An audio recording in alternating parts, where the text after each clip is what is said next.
السلام عليكم. اليوم غدايا هو طاجين ديال السنور او الصغار. كل واحد كيفاش كيقول لي. اليوم الشاف تجهز الزيتون. اجي شوف لنا باش الطاجين هو هذا كيف بغيتي. هذاك تبارك الله عليك. فهمتي عرفتي كتعجبني فيها هاد الجليده ديالو ملي كتكون طيبه. هو كيبغي شويه طياب اه تيبغي الله عليك. ونقول لك راه جاب لي وحده كبيره. مرة ديريها بالزيتون مرة ديريها بالزبيب. شنو هكذا صحيحه فيها شي 4 كيلو ياك 5 كيلو. 5 كيلو. قسمتها عليه مره كل مره ندير ليه فيها. حيت هو هذا الصغار اولا الصنور ما تيبغيش يكون صغير، الا كان صغير تيكون فيه الشوك، تيخصو يكون كبير، تكون 6 كيلو 8 كيلو كاع، الا كان 10 كيلو مزيانه. وحيت هو كان فيه الهبره من الكرش اللي عند الراس كيكون زوين، ولكن من الكرش اللي تحت كيكون فيه الشوك. يلا تابعوا معنا الفيديو من الاول حتى الاخر باش تشوفوا التفاصيل والشيوه ديال الشاف ديال اليوم. بسم الله. اليوم هو كيتوحم عليه. يلا غادي نزيد الطاجين. يلا بالصحه والراحه. يلا ياك ما سخون عليك. لا السلام عليكم. انتم كيف شفتوا الغدا ديالي اللي غادي نشارك معكم. انتم هذا الحوت كتعرفوا واش سميت هذا الحوت. كل منطقه واش كيقولوا لي. حنايا الصويريين كنقولوا ليه الصغار. هانتوما الراس ديالو شتو كيكون هذا راه غير النص ديالو كيكون حتى هو فيه اللحم.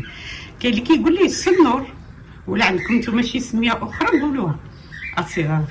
حنا كنقولوا ليه الصغار. كنا كنديرو بزاف في دارنا، عزيز على الوالد الله يرحمه، وحنا حتى حنا لان اللحم ديالو كتكون رطبه وبيضه، ولكن في المنطقه الفوقانيه اللي جهه الراس وما حدك تتنزل عند الديل ديالو كيكون فيه الشوك. حتى الا كتقداو وكتشريو ما تشريوش جهه الديل البلاصه الرقيقه، او حتى السمكه ديال الصغار او الصنور خصها تكون كبيره. تسمحوا لينا على الصداع، ديما كيكونوا الاشغال ديال الاقامات ديما كاينين التغييرات. كنقول لكم ما تشريوش الصغار اللي يكون رقيق صغير، كيكون فيه الشوك كثير وداك الشوك ديالو رقيق، او حتى المنطقه اللي غتشريو من جهه الكرش الراس كتكون غليظه، ومن جهه الكرش لتحت ما حدك كتجي تزيد لعند الديل ديالو كيكون فيه الشوك كثير. المهم هانتوما شفتوا هذه البلاصه ديال الكرش هي اللي فيها كتكون زوينه ما فيهاش بزاف الشوك، ولكن الا شريتوه كامل السمكه كلها راه ضروري غادي يكون فيها المنطقه ديال الديل. هانتوما المهم انا اليوم الصغار غادي نديرو حنا كنديرو بطرق مختلفه. كتقدروا ديروا حلو وكتقدروا ديروه مالح. اليوم الشاف تشها الصغار بالزيتون الجديده ديال العام اللي رقت هاد العام. عندهم الزيتون ديال هاد العام حلات كتكون فيها واحد البنه خاصه. واللي كيشاهدنا اول مره وكيزور القناه ديالنا اول مره مرحبا بكم معنا. نقروا على الجرس يوصلكم ديما الجديد، وحطوا اعجاب وحطوا تعليقات ديالكم.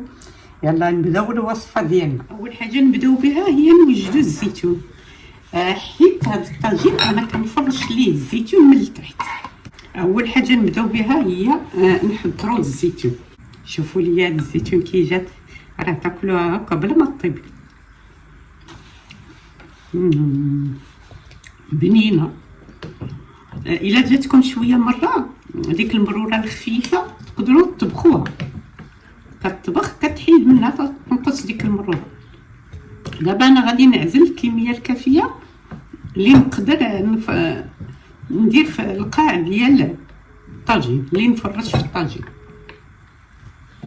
هاد الزيتون راه ما كنديرهاش هكا بعد ما كنقيها من العظم، كتحيد ليها العظم هو الاول وكديرها تطيب مزيان. هادي انا راه جات حلوه حلات كناكلها غير هكا كتعجبني. ومن السما بالحامض وشويه ديال الحار والثومه كاع دوك المنسمات اللي حطيت فيها فاش كترقد عطاوها واحد المذاق واعر. صافي غادي نقيها ونرجع لكم. دابا نوجدوا الشرموله ديالنا ديال الحوت. معلقه كبيره ديال الثومه معصوره، الملحه الكافيه ما نديروهاش كثيره،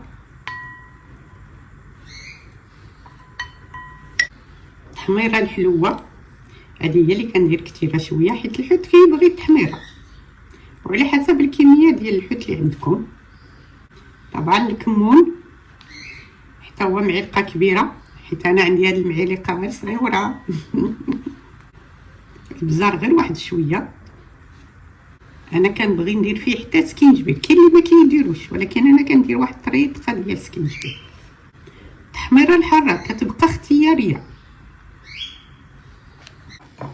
هنا غادي نزيد العصير ديال الحامض نص حامضه، ما نكتروش. هنا راه زيت العود، الزيت الكافيه. دابا نخلص الشرموله ديالي، بسم الله. ما درتش القزبر والمعدنوس، وغادي نهز قطع ديال السمك ونبدا نشرملهم. ندوزو الطاجين، نديرو فيه قطيره ديال زيت العود او خليط ديال زيت العود وزيت الروميه، الزيتون اللي نقينا مسلاله كنفرشوها في الطاجين. انا راه ما غاديش نزيدو الملحه، راه الزيتون مالحه لا تنساوها، نديرو بحسابها حتى في الشرموله ديال الحوت. غادي نغطي ونجيب الحوت ديالي باش نشرمل. صافي دابا وجدنا شرموله، نهزو القطع ديال الحوت اللي غسلناهم، نقيوهم مزيان. بسم الله. انا كنبغي نشرمل كل قطعه بوحدها ونحطها جانبا، عاد نبدا نحطها في الطاجين باش تشرب لينا ديك الشرموله. هنا راه ما درتش فيه القزبر والمعدنوس، انا هذه هي الطريقه ديالنا والطريقه ديال والدينا، وكيجيو واعر واعر واعر. عرفتوا ما تشبعوش منه. طريقه تقليديه اصيليه ديال والدينا، الصغار او السنور بالزيتون. ممكن الا كانت عندكم شي طريقه اخرى وصفوها لينا هنا في التعليقات.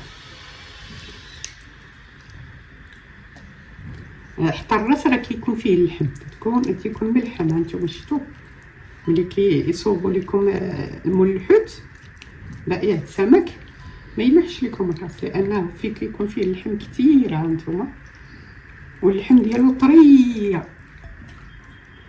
شفتوا اللي قلت لكم هاد القطع ديال اللي من الكرش للفوق كيكونوا قطع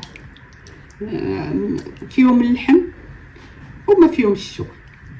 طبعا هادشي اللي كيشد ديال الشرموله هو اللي كنزيدوا ليه الماء وكنحطوه وكنمرقوا به الطاجين، ولكن ما كنديروش الماء كثير في الحوت.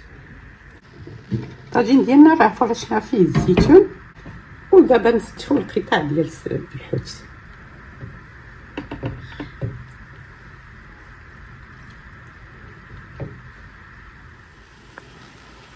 الشرموله اللي بقات كنزيدوا فيها الماء،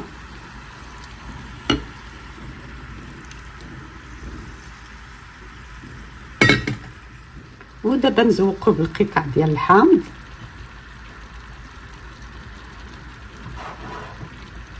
وشنو خصني نزيد ديال الحار كيبقاو اختياريين، ولكن كيزيدوا الجدار ومذاق ومنظر. ونغطي على الطاجين ونخليه يطيب على المهل. والطاجين ديالنا ديال الصغار بالزيتون بالحامض فلفله حاره. دابا غادي نزيد عليه شي لمسات.